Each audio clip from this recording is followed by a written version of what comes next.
BJP তাদের স্বার্থে তাদের অঙ্কে কিছু বিশ্বাসঘাতককে একাধিক অঙ্কে তারা কাজে লাগাচ্ছে। এই বিশ্বাসঘাতকরা কলঙ্কিত। এরা প্রধানমন্ত্রীর পাশে বসতে পারে, স্বরাষ্ট্রমন্ত্রীর পাশে বসতে পারে, কিন্তু মানুষের হৃদয়ে কোনোদিন বসতে পারবে না। তৃণমূল কংগ্রেসের কর্মীদের হৃদয়ে কোনোদিন বসতে পারবে না। এরা যে ব্যক্তিগত ধান্দায়, ব্যক্তিগত অঙ্কে, ব্যক্তিগত স্বার্থে বিজেপি বিরোধী ভোট নিয়ে পার্লামেন্টে গিয়ে এখন বিজেপির দালালি করতে বিজেপিতেই বকলমে নাম লেখাচ্ছে, বকলমে, তো সেটা মানুষের কাছে পরিষ্কার।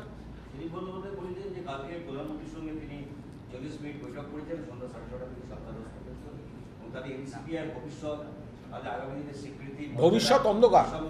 উনি প্রধানমন্ত্রীর সঙ্গে যে বৈঠক করেছেন এনসিপিআই এর ভবিষ্যৎ নিয়ে, ভবিষ্যৎ অন্ধকার।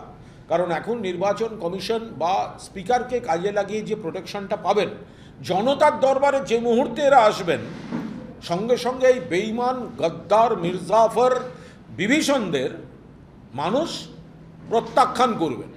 এদের মধ্যে কয়েকজন আছে জেনেটিক গদ্দার, জেনেটিক গদ্দার। বারবার দেখবেন বদল বদল, এক জায়গা থেকে উপকার পেয়ে বদল, আবার কয়েকজনকে প্রভাবিত করে, কয়েকজনকে একটু চাপ দিয়ে এইসব করা হচ্ছে।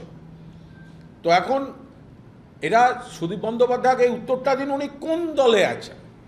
তৃণমূল থেকে জিতেছিলেন, বিজেপির সঙ্গে মিটিং করেন, যাচ্ছেন এনসিপিআইতে শোনা যায়, আর লোকসভা টিভিতে লেখা থাকে টিএমসি সদস্য। এর মানেই কি? এরা তো একদম দোদুল্যমান পরিস্থিতিতে আছে। বিজেপির দয়া ভিক্ষা করে এই কয়েকটা লোক, লোভী, এই কয়েকটা লোক গদ্দার, বেঈমান, অকৃতজ্ঞ, নির্লজ্জ, তৃণমূলের ভোটে জিতে, বিজেপি বিরোধী মানুষের ভোটে জিতে বিজেপির কোলে দোল খেতে গেছে। এরা নিজেদের অস্তিত্বের সংকট, এরা অস্তিত্ব বাঁচাতে কখনো নরেন্দ্র মোদী, কখনো এনডিএ, কখনো অমিত শাহ, কখনো নবান্ন, শুভেন্দু অধিকারী, বিজেপি নেতাদের চারপাশে ঘুরঘুর ঘুরঘুর করছে। মমতা বন্দ্যোপাধ্যায় যদি মুখ্যমন্ত্রী হতেন, এই লোকগুলো, এই বিচিত্র পরচুলার নির্লজ্জ এবং বাকিরা, এরাই তো মমতাদির পাশে ঘুরতেন। আজ মমতাদি মুখ্যমন্ত্রী নেই, তাই নিজেদের অঙ্কে এখন বিজেপি নেতাদের কাছে, ওনারাও জানেন নিয়ম মতো ওদের এক্ষুনি মেম্বারশিপ খারিজ হওয়া উচিত। এমপি কেন এমপিশিপ খারিজ হচ্ছে না এখনো? কেন খারিজ হচ্ছে না? স্পিকার প্রোটেকশন দিয়ে রাখছে, বিজেপি প্রোটেকশন দিয়ে রাখছে। আর তার থেকে বাঁচতে এদের এক একজন নেতা দিশাহীনভাবে, এই নেতা ওই নেতা, এর বাড়ি ওর বাড়ি, আপনারা ছবি দেখছেন পাশে দাঁড়িয়ে। আমরা কিন্তু এটা কিন্তু লক্ষ্য রাখছি না, এই যে বিজেপির এই যে তথাকথিত বিদ্রোহী নাকি তথাকথিত বেঈমান, তথাকথিত দলবদলুরা, আপনারা দেখছেন বিজেপির কোন নেতার পাশে ছবি দিচ্ছে, এইভাবে বসে পাশে পাশে বসে ছবি দিচ্ছে। আপনারা কেউ জানেন না ওই ছবি তোলার গেটটার আগে বিজেপি নেতা ওপরে বসেছিলেন, তিনি পায়ের কাছে বসছিলেন কিনা, এটা কিন্তু আমরা কেউ সেই সময় দেখতে পাচ্ছি না। বাঁচান বাঁচান, বাঁচতে চাই বিজেপি, তাই মেম্বারশিপ চলে যাবে, বেইমানি করে ফেলেছি, আইনে পড়ে গেছি, সেই কারণে কখনো প্রধানমন্ত্রী, কখনো অমিত শাহজি এদের কাছে ঘুরে বেড়াচ্ছেন। এটা দেখলে আমাদের খুব মজা লাগছে।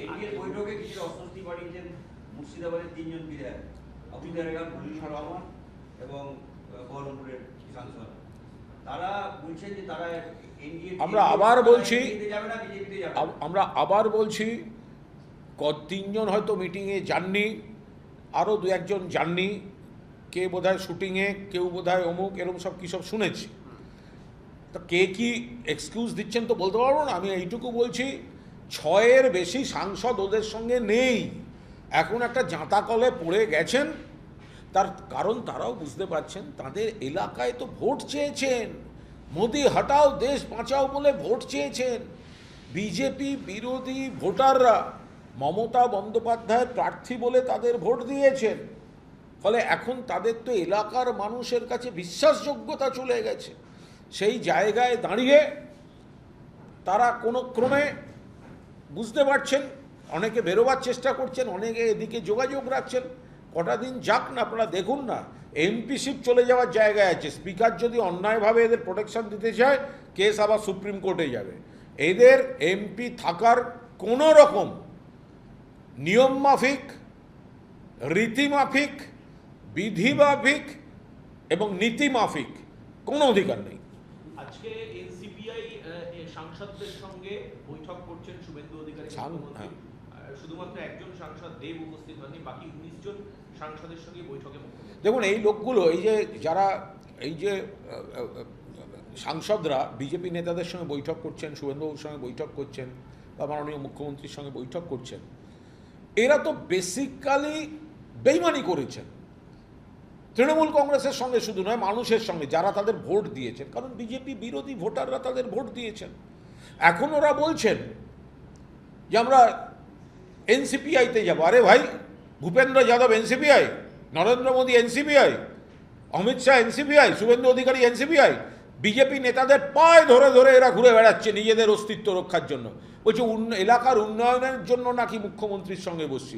আরে আমরাও তো বিধায়ক, মমতা ব্যানার্জির নেতৃত্বে তৃণমূল কংগ্রেসের বিধায়ক, আমরা উন্নয়নের জন্য মুখ্যমন্ত্রীকে চিঠি দিই, অনেকে অন্য মন্ত্রীদের বলবো, তার জন্য দল বদল করে যাওয়ার কি দরকার? এ তো হাস্যকর ব্যাপার। এরা বিজেপি হয়ে গেছে।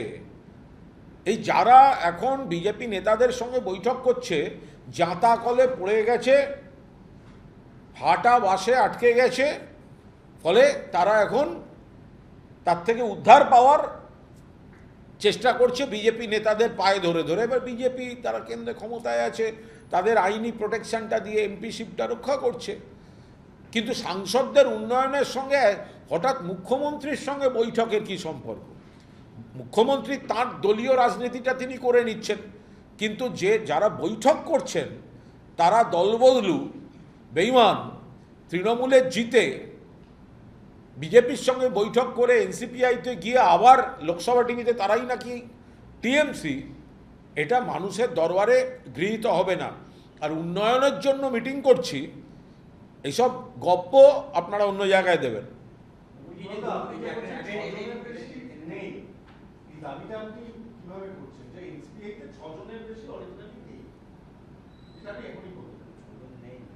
পুরো তো উল্টো বুঝলে। আমি বললাম 6 জনের বেশি আমাদের এদিককার সঙ্গে যোগাযোগ রাখছে। তা আমি বলছি,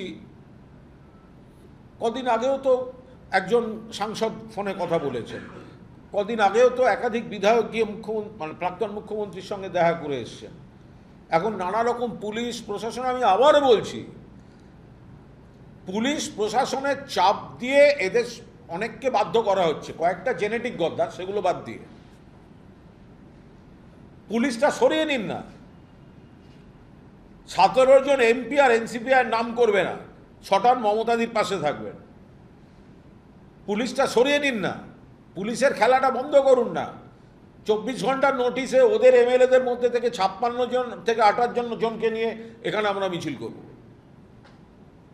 মুর্শিদাবাদ যে সাংসদরা তারা দুমুখ নীতি দিচ্ছে, একদিন বলছে এনডিএতে আমরা নেই, বিজেপির সঙ্গে যাবো না, আবার তারা বলছে উন্নয়নের স্বার্থে মুখ্যমন্ত্রীর সঙ্গে আমরা বৈঠক করছি। এরা চূড়ান্ত বিভ্রান্তিকর জায়গায় পড়েছেন। একটা জাঁতা কলে পড়ে তারা এখন মুখ রক্ষার জন্য বিভ্রান্তি ছড়িয়ে বেড়াচ্ছে। তার এলাকার মানুষরা জানে এরা বিজেপির হাত শক্তিশালী করছেন। ফলে এদের বেছে নিতে হবে যে প্রত্যক্ষ বা পরোক্ষভাবে বিজেপির দালালিটাই করবেন, নাকি বিজেপির বিরোধিতা করবেন। কোনটা করবেন?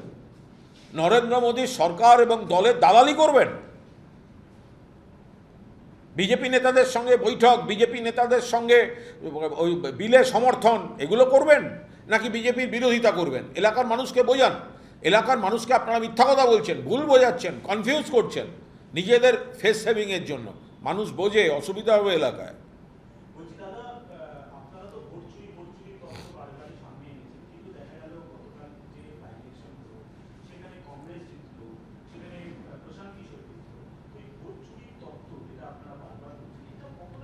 আপনি সবাই দেখেছেন ভোট চুরি হয়েছে কি হয়নি। পশ্চিমবঙ্গে তো সরকারটাই গঠন হওয়ার কথা তৃণমূল কংগ্রেসের। একে তো বৈধ ভোটারদের বাদ রাখা হলো, ইলেকশন কমিশন ইচ্ছামতো প্রশাসনিক চেঞ্জ করলো, আর ভোট আর বিশেষ করে কাউন্টিংয়ের দিন প্রথম 1-2 ঘন্টার পর যখনই ট্রেন্ড বুঝেছে যে তৃণমূলের দিকে যাচ্ছে, তারপর তো ভোট লুট হয়েছে। আমাদের এজেন্টদের বার করে দেওয়া হয়েছে, প্রার্থীদের মেরে বার করে দেওয়া হয়েছে। কিন্তু বিহার বা মধ্যপ্রদেশে মানুষ সেগুলো থেকে সতর্ক থেকেছেন, প্রার্থীরাও শিক্ষা নিয়েছেন। কারণ পশ্চিমবঙ্গের এই ভোট লুট এটা সর্বভারতীয় ক্ষেত্রে সবিস্তারে খবর হয়েছে, প্রতিবাদ হয়েছে, সবাই তার থেকে শিক্ষা নিয়েছেন। এই উপনির্বাচনে বিজেপির যে হেরে যাওয়া, এটা কি বিজেপির পক্ষে কোনো অশনি সংকেত? অশনি সংকেত মানে এটা শেষের শুরু। এটা 2029-এর পর বিজেপি ক্ষমতায় থাকবে না, তার শেষের শুরু। নইলে বাঁকিপুর, বিহার, যেখানে নীতিন নবীন বিজেপির সর্বভারতীয় সভাপতি, তিনি চলে মানে ওখানটা ছাড়লেন বলে তো রাজ্যসভায় গেলেন বলে পাঁচটা হলো ভোট। তো সেখানে যেটা নীতিন নবীনের জায়গা, সেই নীতিন নবীনের জায়গায় বিজেপি হেরে গেল। হারলো শুধু নয়, বিজেপির যে পার্সেন্টেজ অফ ভোট, যে ভোট ব্যাংক, তাতে রীতিমতো ধস নেমে গেছে।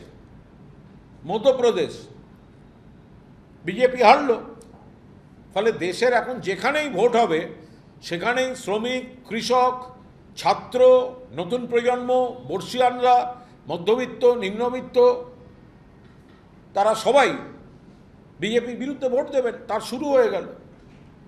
এই যে ঢুলু মণ্ডল, এই টোলগেট নিয়ে নানা যে কেলেঙ্কারি, কোটি কোটি টাকা, এই 2002 সালে এর বিরুদ্ধে এফআইআর হয়েছে, ওটা কিন্তু পুলিশ কোনো অ্যাকশন নেয়। মামলাটা হয়েছে কিন্তু পুলিশ অ্যাকশন নেয়। 2022 আমি এটা বলতে পারবো না, একদম প্রশাসনিক বিষয় একেবারেই বলতে পারবো না। টুলুমণ্ডল নিয়ে আরেকটা তথ্য এসেছে যে গত কয়েক বছরে 296.6 কোটি টাকার রাস্তা নির্মাণের বরাদ পেয়েছিল টুলুমণ্ডল। অর্থাৎ দেখা যাচ্ছে যে এক্ষেত্রে 76টা টেন্ডার হয়েছে, তার মধ্যে 31টা টেন্ডারই টুলুমণ্ডল পেয়েছে।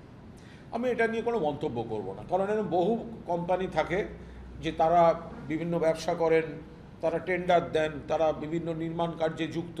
এর মধ্যে যেগুলো বৈধ সেগুলো নিয়ে কোনো কথা নেই, যেটা অবৈধ নিশ্চিতভাবে আইনে ব্যবস্থা নেওয়া উচিত। ফলে যেটা জানি না, কোনো একটা কোম্পানির সে কোনো টেন্ডারের জন্য জমা দিয়েছে বা কাজ পেয়েছে, তার উপর দাঁড়িয়ে আমি কোনো রাজনৈতিক মন্তব্য করতে পারবো না। এর মধ্যে যেটা বৈধ বৈধ, যেটা অবৈধ 100বার ব্যবস্থা হওয়া উচিত। বলছি যে কয়েকদিন আগেই আমরা দেখলাম সারা দেশ আলোড়িত হলো জেনজিদের আন্দোলন। এবার 6ই আগস্ট মোহন ভাগবত জেনজিদের সঙ্গে কথা বলবার জন্য তিনি আহ্বান করেছেন। আমি কোনো মন্তব্য করব না, তার কারণ জেনজি, নতুন প্রজন্ম, তারা বিজেপির কেন্দ্রের সরকারের উপর প্রবল ক্ষুব্ধ।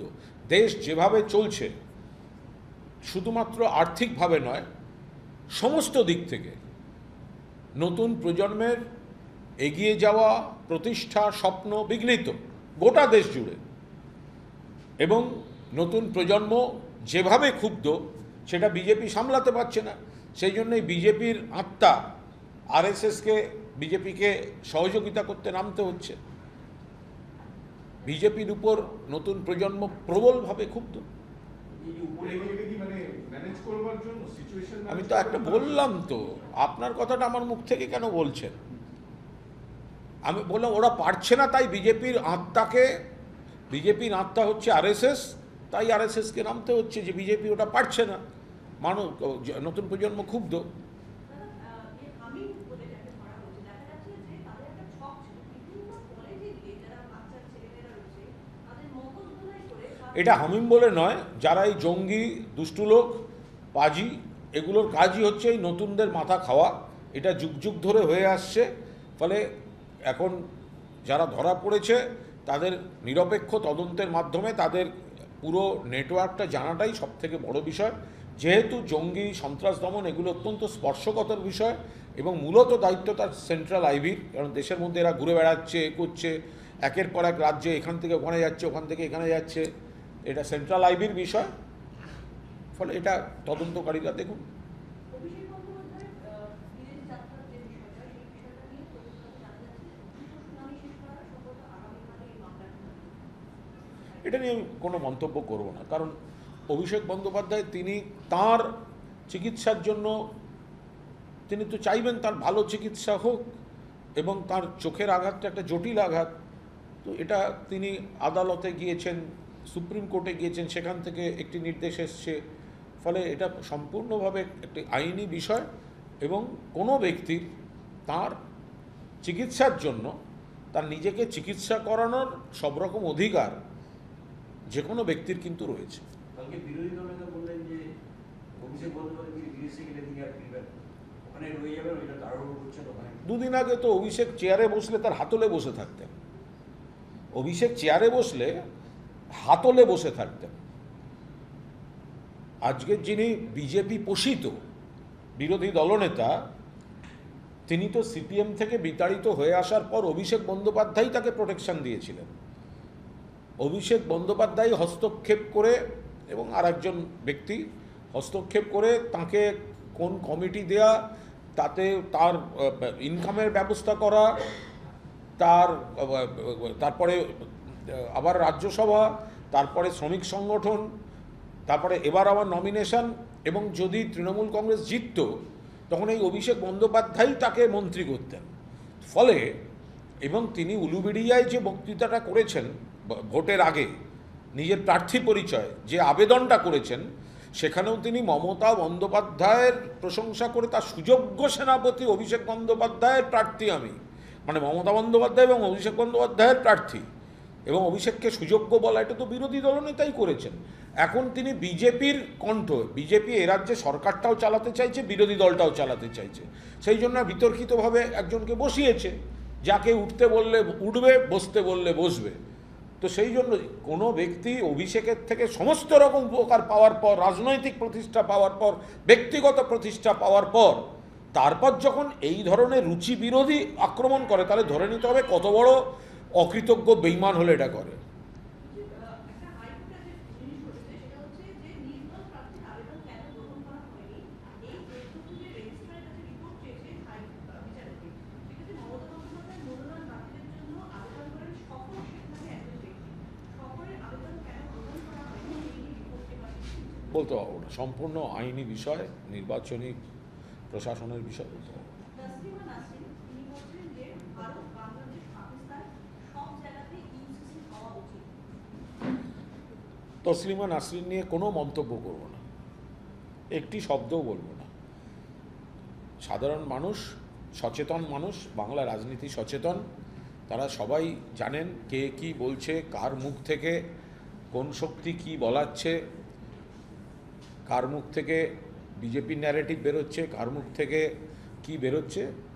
বাংলার রাজনীতি সচেতন মানুষ সবাই বুঝতে পারছেন যে একজন বাকস্বাধীনতার জন্য একজনকে আনা হবে, আর সেই সভায় জয় গোস্বামীর মতো একজন বিশিষ্ট কবিকে অপমান করে ফেরত দেওয়া মঞ্চ থেকে নামানো হবে।